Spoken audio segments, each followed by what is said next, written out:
We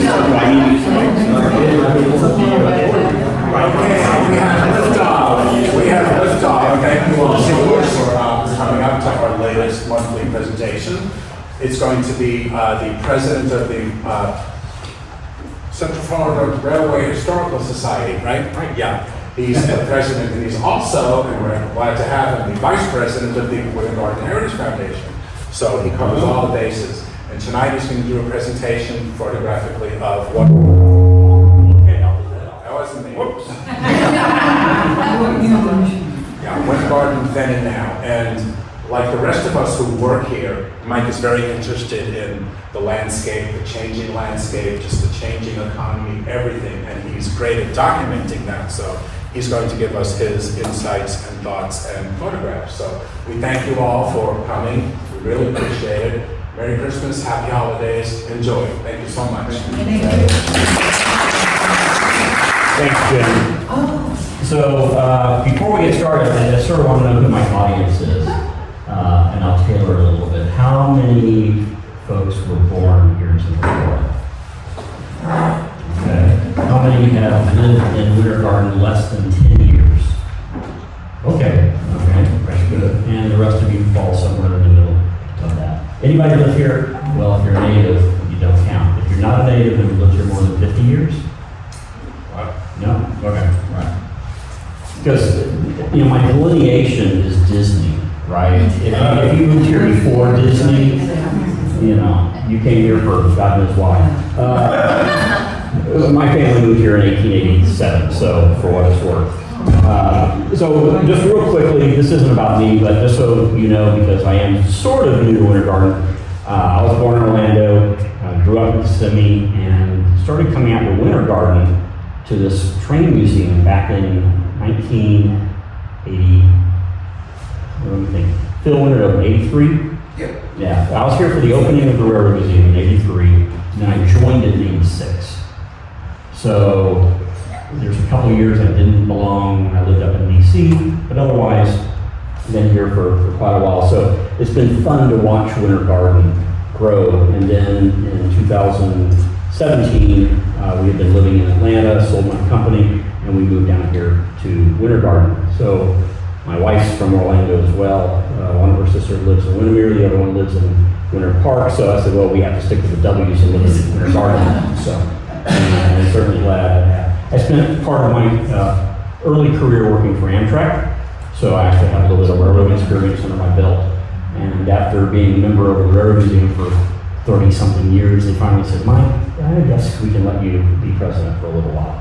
So here we go. This is what happened. We're going to start off with a picture of the Tiberias and Gulf Railroad Depot, which is right over at 101 South Kuwait Street. This is probably around 2013. This would have been the last steam locomotive to come into Winter Garden on a special excursion that ran between Winter Garden and McCoy that weekend. So I'm going to bookend this. So this is the last steam locomotive to visit Winter Garden. This has a railroad theme to it, you'll find out. There were two railroads that served early Winter Garden. The first one was the Orange Belt. It was founded by a Russian who was making cross ties for railroads, and they owed him a lot of money, so he wound up taking over the Orange Belt and ended up going all the way down to St. Petersburg. And if you didn't know, St. Petersburg got its name from this man that founded the town after his Russian hometown.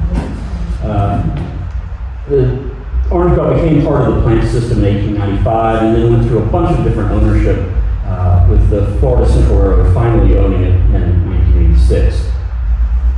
Once some of the remaining track was abandoned, the West Orange Trail opened and parts of it, and then also it still came through downtown. At one point you still had the railroad and the West Orange Trail right beside each other.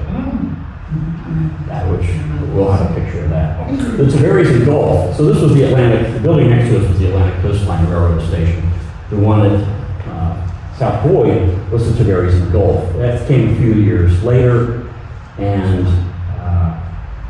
ran basically, it was supposed to also be a sort of a cross-state railroad, but never quite made it. The end of the line was McCoy in 1914, where it connected with the Florida Midland Railroad, which ran between Sanford and Kissimmee.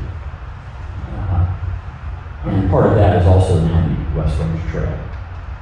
A little bit of trivia, just west of Park Street, Park Avenue, the two railroads, the Atlantic Coast Line and the Tiberias Gulf, paralleled each other for 3 miles all the way to Oakland. So if you ever walk or ride the West Orange Trail, you notice you may be on the trail, but there's a big piece of open grass next to you. Those are the old right-of-ways. So you may be on the Tiberias Gulf for a little while, and then the trail, for some reason, just sort of does a little jog. It's moving on to the other old right-of-way. And it does that all the way over to Oakland, where the two lines parallel each other. Both of the old railroad stations in Winter Garden are now museums, which is somewhat unique as well. And of course, the citrus industry, which really is what made Winter Garden such a great place and did a lot of its growth, the freezes of the 1980s finally sort of packed up that business and took it further south in the state. A couple of shots of the different locomotives. These were narrow gauge, 36 inches between the rails when they first started, and eventually became today's 4 foot 8.5 inches between the rails, which are all standard gauge railroads. All right, so we're going to start on the east side of Winter Garden and work west. There's a 429 Turnpike West Colonial Drive, just to give you some reference. The yellow line, there is railroad crossings coming in to Winter Garden on the old Tiberias and Gulf Railroad. And our first stop is going to be right out here near Hennis Road and East Plant Street. So you probably recognize that today, the concrete plant, corner plant in Hennis Road. But in the 1940s, you had the MC Brick packing house, pretty much at that same corner. The railroad was behind that line, behind the building, and came in from the northeast. Here's a Google map image of that area today, and you can sort of see, there's the concrete plant, here's the old line that comes in and connects into what is now the West Orange Trail, runs past Heritage on Plant. Right now the trail goes back up that way, but the original line came in all the way from the north. They added this other line that loops around back to connect to the old ACL. And I show you that because a few days ago I decided to take a walk, and during my walk, I was right in this area. So just to give you an idea, there's the library right here. This is what, 9th, I believe, right there. Yeah. So right in this area, I was walking along and happened to see something through the trees. And it's an old switch stand. So the rail is actually still in that spot. This wasn't originally part of my presentation, but I literally just found this last week, and I told the guys at the Railroad Museum we have to make a clandestine trip over there and acquire that for the museum sometime soon. But the rail is still there. It has to end pretty much right there, but the switch is still there. There's a lock on the switch. That probably went out of service in the 1990s. Would that be fair, Phil? Say 1990. So that's just been sitting there amazingly this long undisturbed. But it's literally 10 feet off the sidewalk there on the East Plant. Okay, so, oops, got a little ahead of myself. We're gonna now jump a little bit further south into Winter Garden.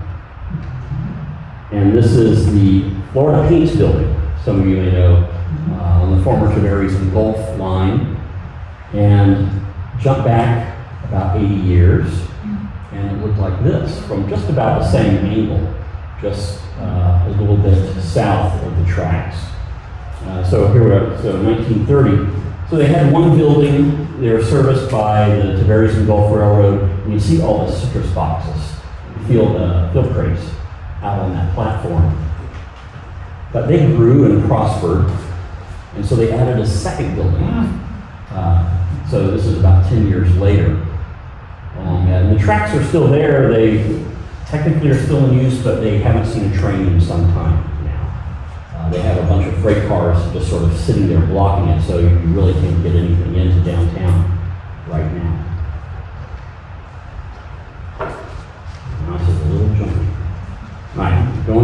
back to Plant Street just a little bit on the green dot. I mentioned Heritage on Plant, that new subdivision that went up a few years ago.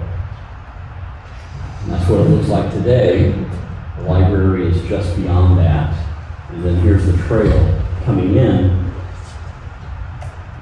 But that's what it looked like around 1940.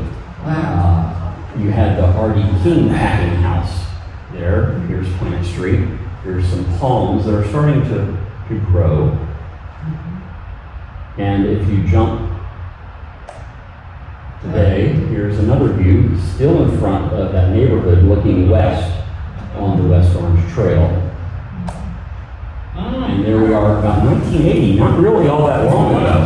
And you can see some of these palms, these Washingtonia palms that grow so tall, were planted along East Plant Street there. You also know the company packing house changed names.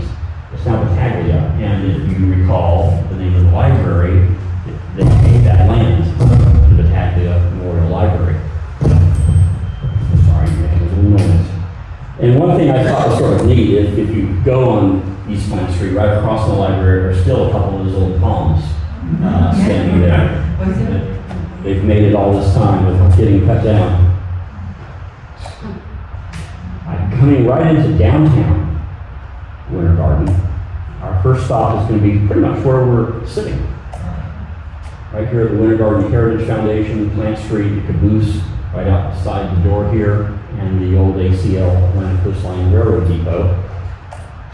But jump back to 1950, and it looked a little bit different. You had two railroad tracks. One served the station, the other one went through town, and you also had a freight dock, which would actually be right where we are right now, attached to the depot. It's hard to sort of see the depot in this photo, but the freight dock was torn down. Fortunately, the depot was not.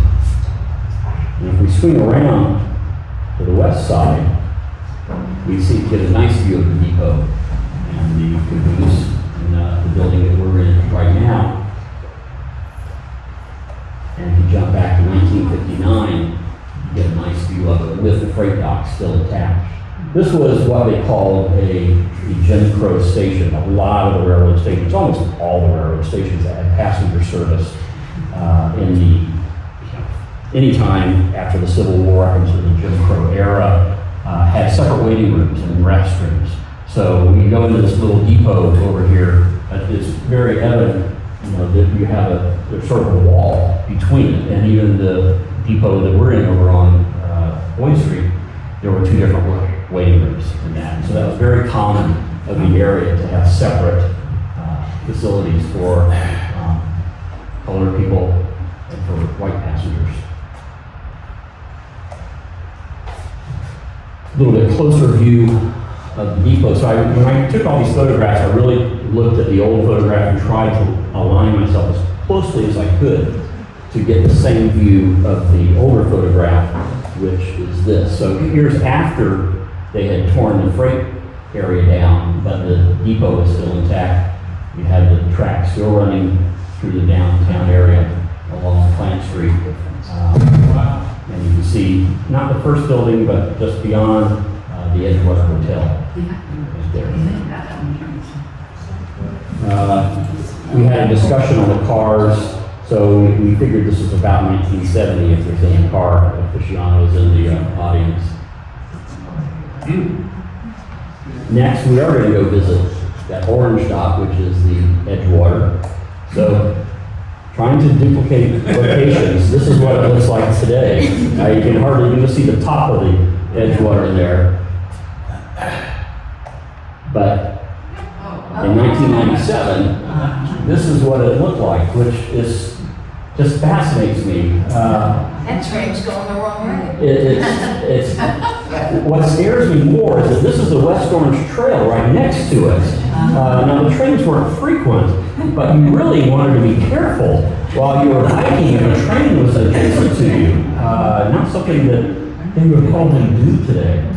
And that lasted for quite a while. That's a running train, that's not just a show. That is an actual freight train delivering to customers. Wow. So Phil Cross is a good friend and my reference for any time I'm not sure of something because he's a lifelong Winter Garden resident. Phil, was that car behind it probably for the concrete plant? No, probably for diamond or fertilizer. Fertilizer, there you go. So yeah, they were running the trains up to right around 2000 through downtown Winter Garden, where they finally took it out and thank goodness realigned the trail a little bit and eliminated what certainly had to be a hazard. Thank goodness for the trail, right? So now we're going to jump sort of in between, and this is about 1965 when the Atlantic coastline was doing what we call street running. You know, if you lived here, you're probably used to having a train run down the middle of the street, but if you were visiting, it probably was a little bit of a surprise sometimes to see some. But I love this photograph, one, because it's just a neat era, and there's a Charles Chips delivery truck there in the photograph. Anybody ever, we also always used to get Charles Chips growing up, delivered to the house. A little bit further down Plant Street. So Burkett Engineering, Pounds Motors right here on this corner. You have a gas station on that corner. And of course, way back is Edgewater. And here's another view of a train coming right through it. And it's sort of nice because you can see a couple of cars following fertilizer. And you can see the depot way back here. And what is it, Rosalie's French Bakery? Just there in the corner there. I'm not sure what it was at that time. All right, we're going to jump across that street, as I mentioned, the Pounds Motor Company. Today's Burkett Engineering. I'm sure most of you have heard Burkett's going to move upstairs, and they're going to put a restaurant downstairs. And rumor has it that they're going to open this front corner up again, as it was during the Pound Motor Company days, like in this photograph. That's what it used to be. So that should be really nice once they get completed with that. Do you know what restaurant? I have not heard. No, I don't know if they. Has anyone heard? I don't know if that's come out yet. What restaurant's going in, but that's a big space.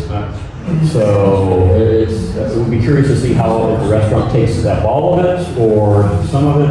Of course, they also have to put a full kitchen in to it. But they have said that there will be outdoor seating underneath that corner. So what a great view from that on a nice evening. All right, once again, we're going to hop across the street to the sort of the police station. So we're down just a little bit further, looking back, police stations on the left-hand side, post office buildings right behind it there, West Orange Trail right in the middle. And we're going to go way back to about 1915. And that's what that corner pretty much looks like.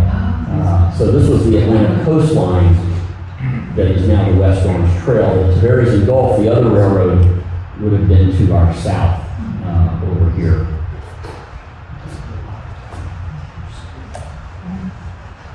All right, so we're going to move a little bit further west, City Hall. Great looking building.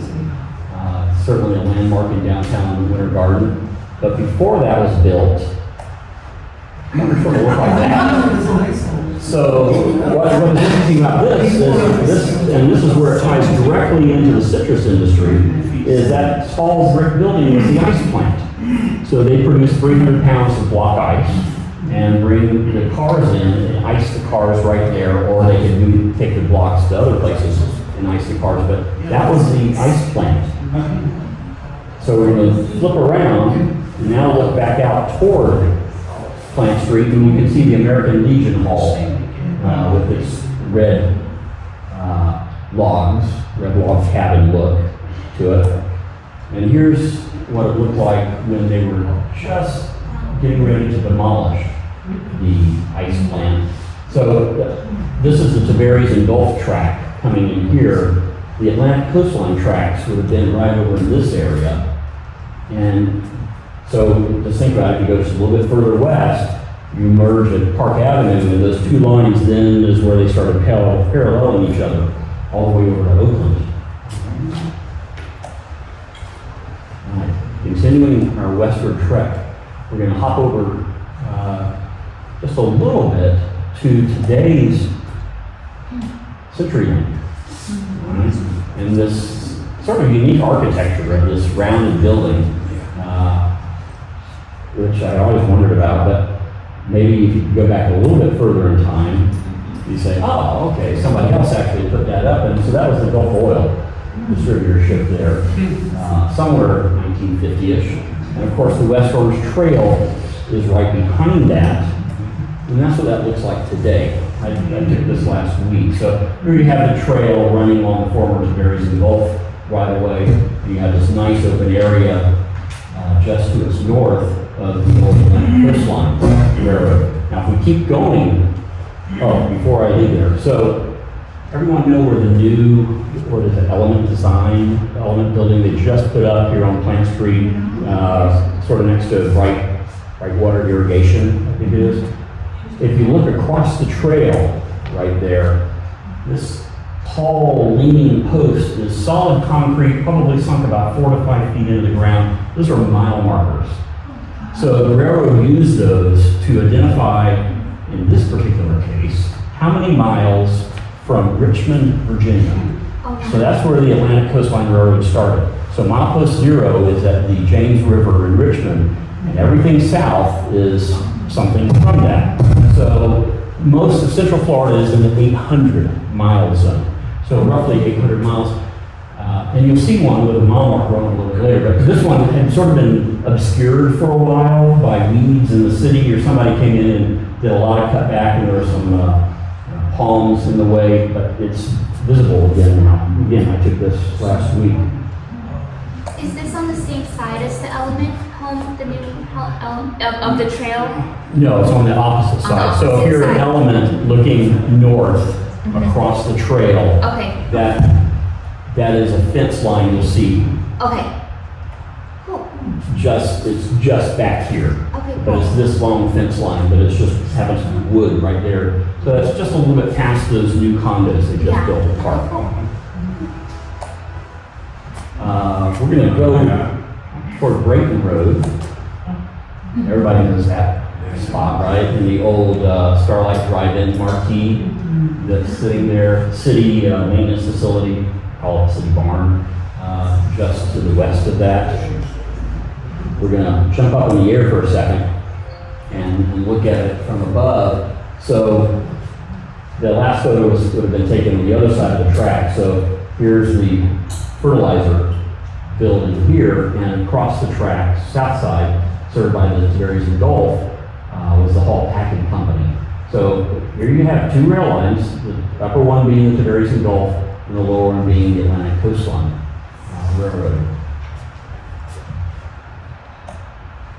Now, Heritage just published this photograph a couple, 3 weeks ago maybe, that they found, said, this is a photograph looking west along the Atlantic Coastline Railroad tracks. At right is a former Roper Diamond Hour fertilizer warehouse, likely taken around 1990. The tracks were replaced by the West Orange Trail by 1994.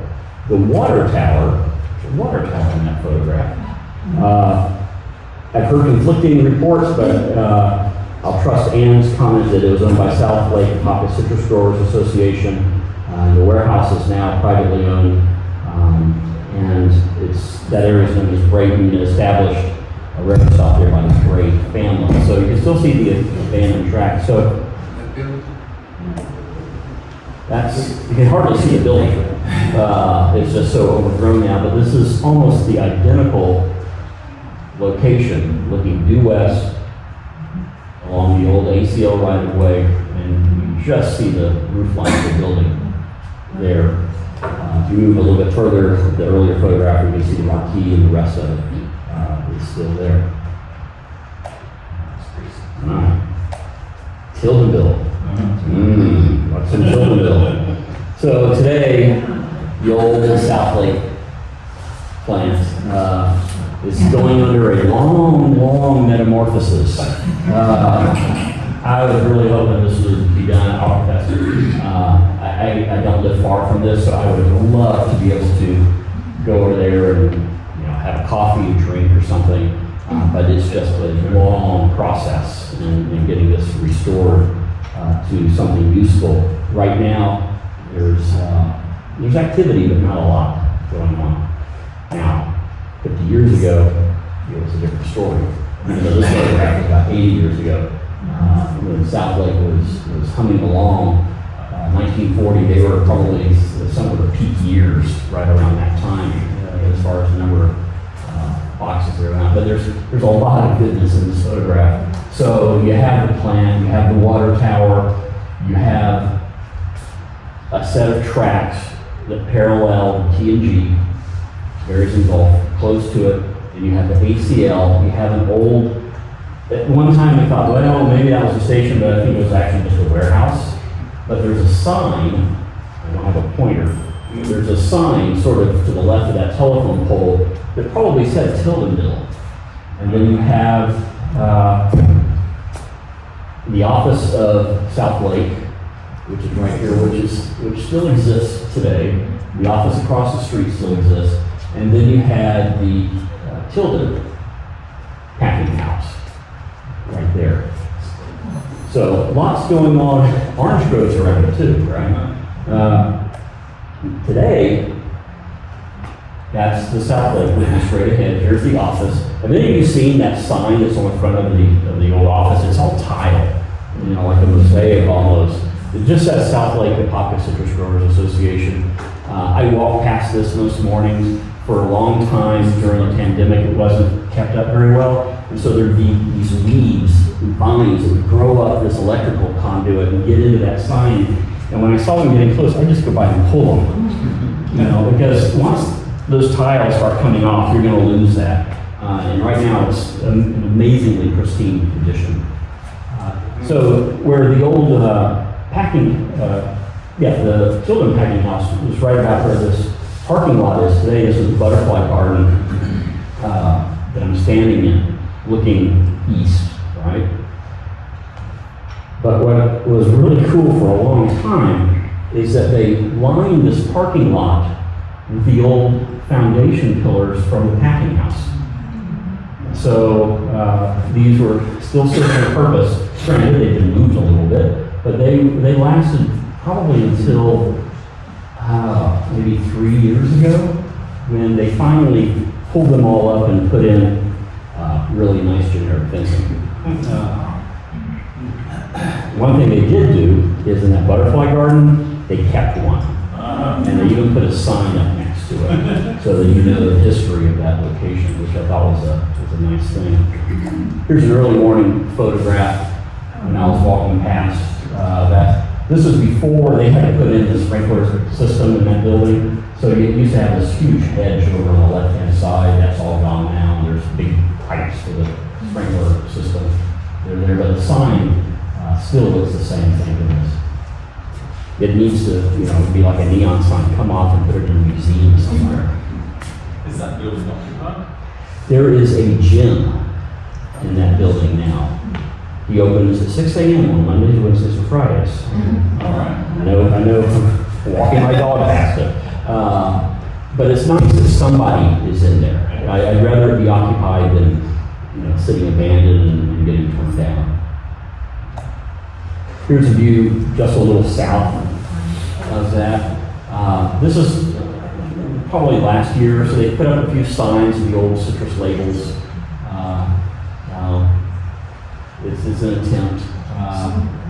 And you can see here's all the piping they put in for the fire suppression. But what I liked about this angle was this photograph. Back when they were in their heyday, again, same building, but now across the street you can see, so a couple things. This was the crossbucks of the day, right? We're all familiar with the X, the railroad crossing, but they looked a little different. Back then, you had this building that looks, it's the same warehouse, but certainly those freight doors make it look like it could be used as a loading to a freight car.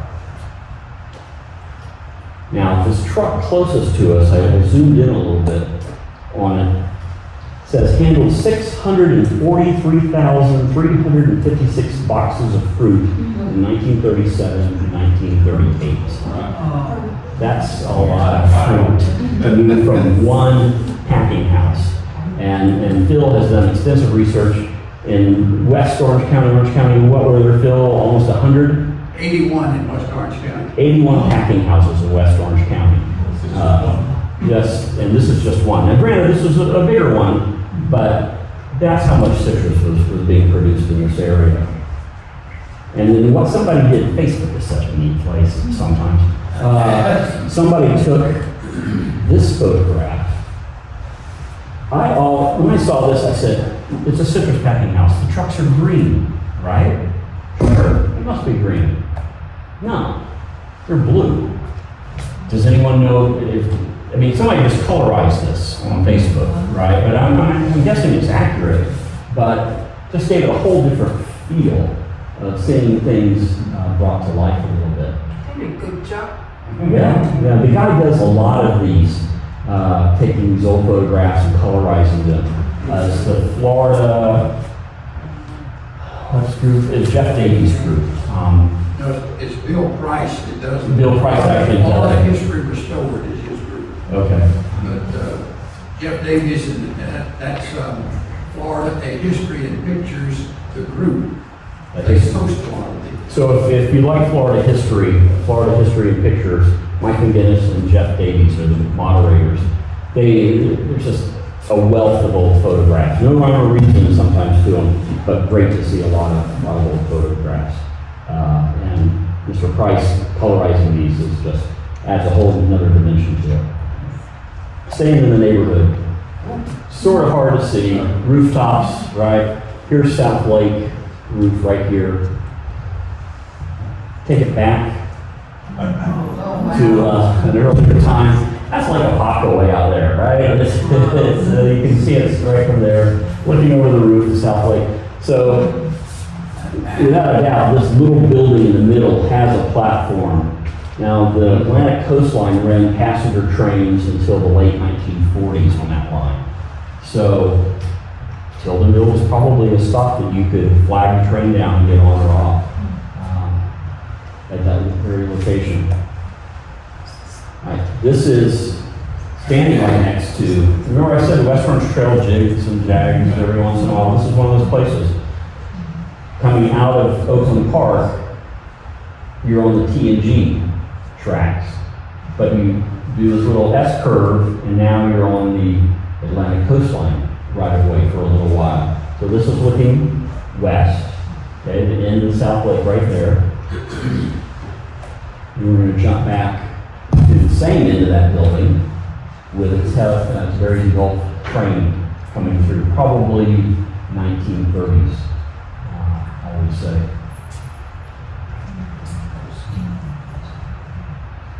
Staying right there, looking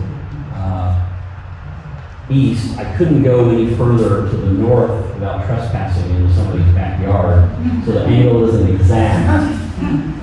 But this is about that same view, and there's that little station, Tildonville. So here is the Tilden packing house, and they're icing the cars right here. They have this truck, and they're blowing ice into the cars, that are loaded with citrus, getting ready to head out. And again, this is the Atlantic coastline right here in the foreground.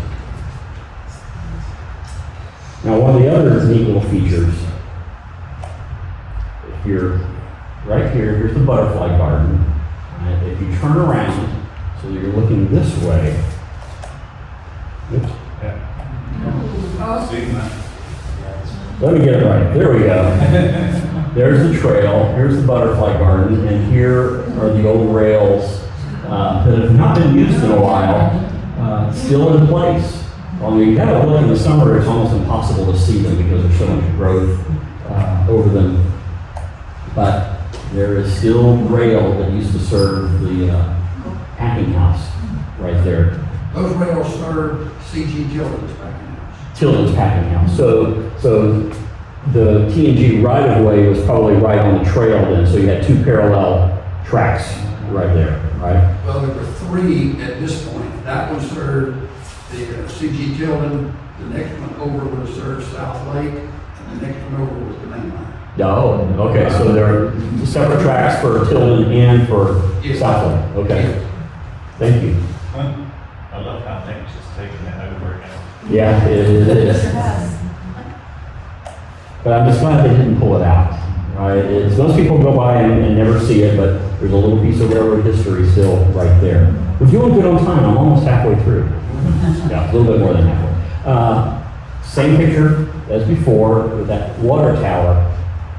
We moved into Oakland Park in 2017, and not 4 or 5 months afterwards, Hurricane Irma came through and knocked that water tower down.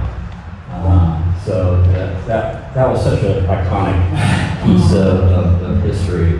I should have taken a torch and cut some out and turned it on, but hated to see that one disappear. Okay, we're gonna travel a little bit west. So you can see this is a railroad map, and you can see the two parallel lines are still coming into Oakland, and they're coming right in downtown Oakland. They split off. The T&G goes a little bit further south. The Atlantic Coastline stays a little bit to the north of it for the moment. Oakland's done a great job of putting in this Healthy West Orange Arts and Heritage Center of the town of Oakland. It's a mouthful, but it's a great building. It's right on the trail, has restrooms, has a little ice cream shop, and then of course has a nice museum in it. But the real reason I took this photograph was this, right here. And the round that is now just sort of, the trail cuts sort of through that, but there's this circular, and I just thought it was sort of odd because there's two of them right there in Oakland. So, looking at roughly the same angle, so let me back up because I forgot to mention, one of the things they did when they built this, even before, there's 4 columns right here that were part of the, I don't know when that park was built, but it was a Grace Mather Smith Park, and there was a bunch of them at the time. And all of them are gone except for those final 4. You can see the top of the Orange Belt Depot in the background. A lot of the stations that they built had sort of this very decorative Russian, European theme to them. They just weren't the standard square block or wooden buildings at the time. But you have these same pillars, and this was like a little pond right here, which I just can't help but wonder that it's hard to tell exactly the dimensions, but certainly there probably was one at the other end, just as there's one at the other end of the building here, that are likely at least representative of the ponds that actually used to be there. And there's a close-up of those 4 columns that they left in place and built the whole building around. All right, one more stop in Oakland. And this is another one of those mile markers. So you can see this one is 801 miles from Richmond.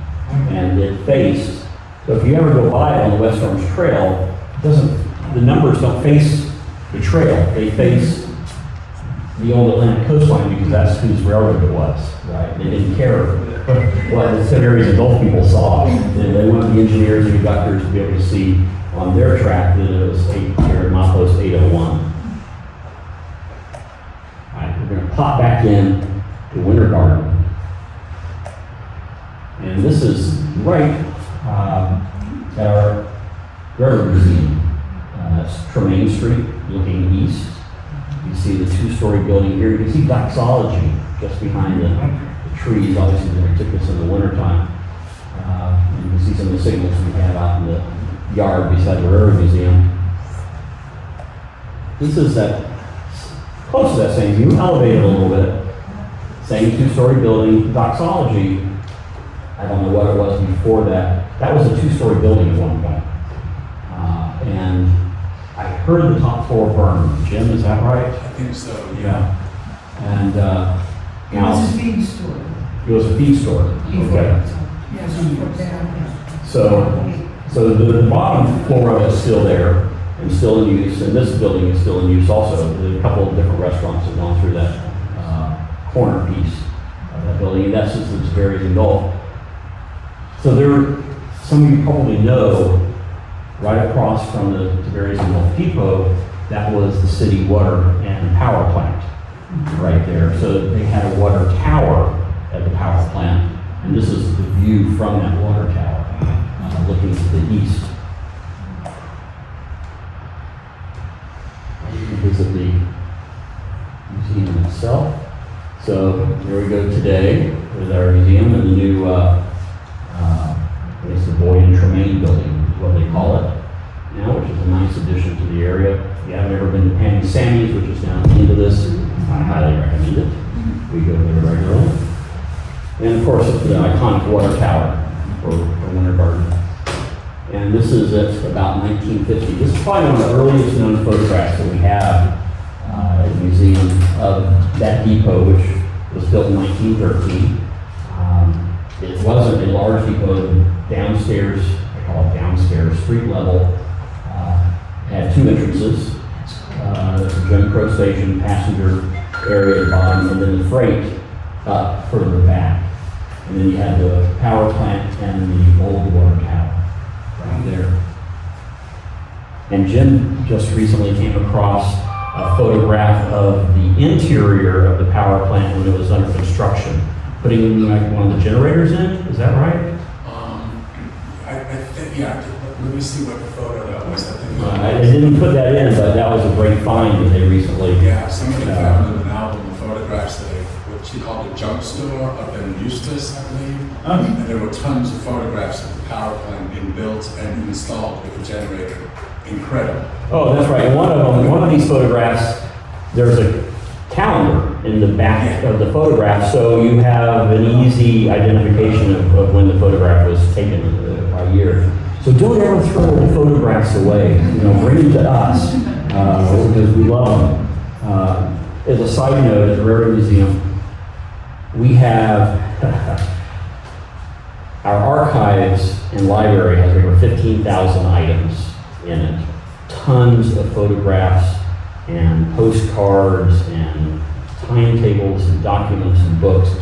But on our server, digitized, we have close to about 40,000 photographs, all Central Florida.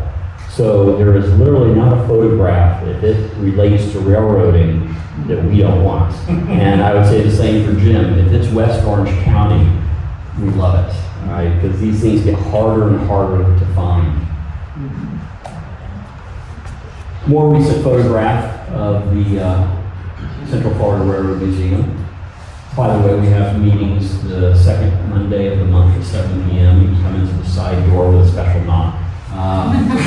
You're welcome. Actually, you don't even have to knock. Just come in these doors right there. 7 o'clock, we have a short meeting, and then we have a railroad-related presentation every single month of the year. We also do 4 quarterly talks, and we have special authors and guests that come in and do topics throughout the year. So always something going on at the Railroad Museum. We also do a Lego day right around Halloween.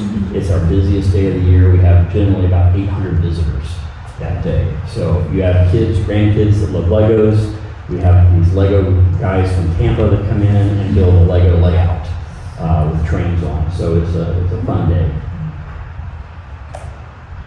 Same depot, same angle. 1959 wasn't looking so good at that point.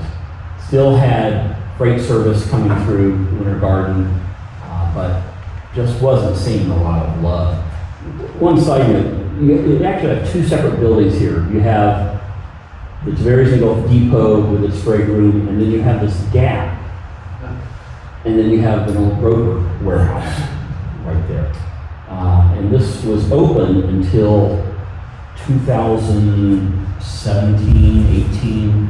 The Railroad Museum decided that the Railroad Society decided to close it in.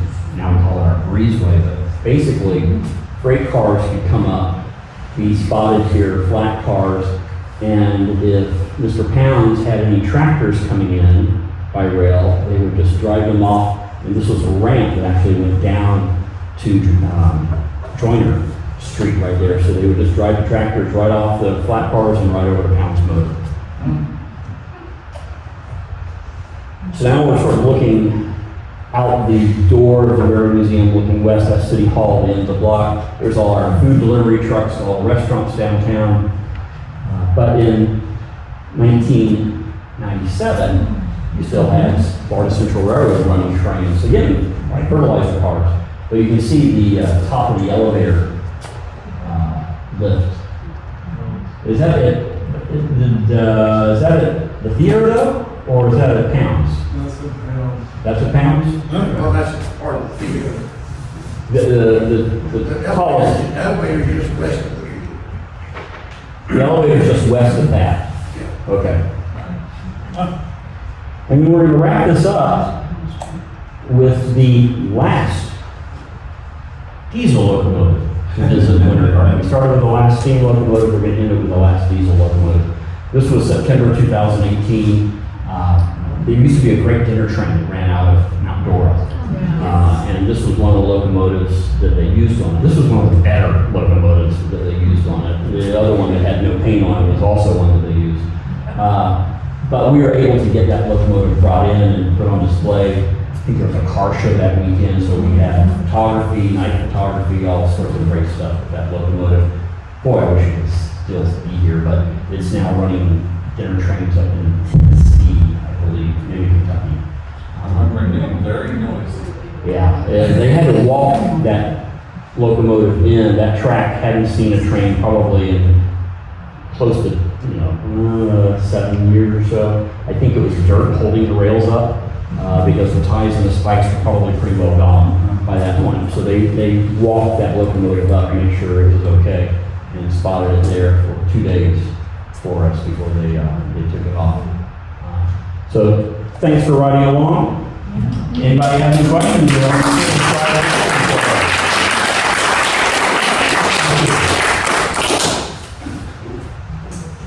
Yes, ma'am. The mile marker post where you shows one with 801 and then there's one that's closer kind of behind Brightwater irrigation, you said that's from Richmond or from Jamestown? From Richmond. From Richmond. Just south of the James River. Okay. That's where milepost 0 is. Okay. So, and so, yeah. I'm gonna go kick it off. I know, but I walk it daily. Yeah. The one behind Brightwater and Element has had its numbers pulled off of it. And you can look at the one in Oakland and you can see people have attempted to. But fortunately, it's still attached. So I think someone's going to take a bolt cutter or something to get that one off. At least you could fix it. Anything else? Well, great. Well, thanks for coming in tonight and spending a little time with us. Hope to see you either here at the museum or come over to the Railroad Museum anytime you'd like. Thank you.